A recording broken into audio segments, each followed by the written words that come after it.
Joining me now is Associate Professor Matthew Sussex from the ANU Centre for Defence Research. Good to see you. So no one seems to think that Putin is sincere about this 36-hour ceasefire.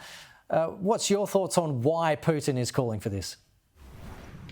The conventional view is that he's probably trying to buy a bit of time to regroup some of his forces in the east of Ukraine, where the Ukrainian armed forces have been pressing their advantage, their counter-offensive there, and also probably to rally some troops in the south for some of the offensive operations that the Russians have been conducting. So, I mean, I tend to agree that this is probably a fairly cynical move by the Putin regime, all of a sudden discovering a holiday as a time for a ceasefire when, previously numerous assurances that it wasn't going to invade Ukraine, denials about human rights abuses, and all sorts of other things. So hard to take him seriously. And also he bombs Ukraine cities on New Year's Eve. I mean, it seems a bit hypocritical, doesn't it?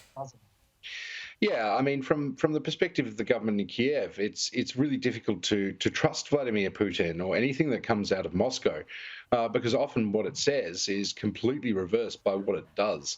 And moving forward, that's going to make it really, really difficult to negotiate any kind of lasting peace that would see an end to this conflict, I'm afraid.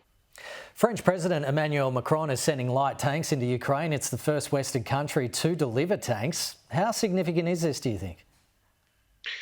Oh, look, I think it's very significant given that the European Union in general had been quite resistant, with the exception of some countries like Poland, for instance.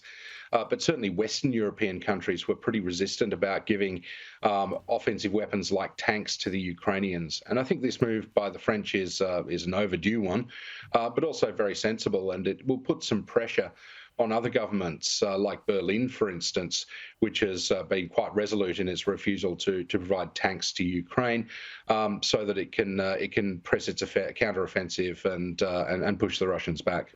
What is your general feeling and thoughts about the war this year? Is this the year that we are going to see Ukraine victory and the demise of Putin? What do you think? Yeah, look, on the demise of Putin, I think that's probably more possible than a complete and total Ukrainian victory. It's going to be really, really difficult for Ukraine to remove Russian troops from all of its territory, particularly in Crimea. It's just that there is an awful lot of cannon fodder that the Russians have to throw at the conflict, that they're very invested in the Black Sea Fleet that is in Crimea. And so I think that's going to be a difficult task. I think probably they'll continue to press their advantage, and that this year may well see Russian-occupied territory in Ukraine contract further. At least I hope it does.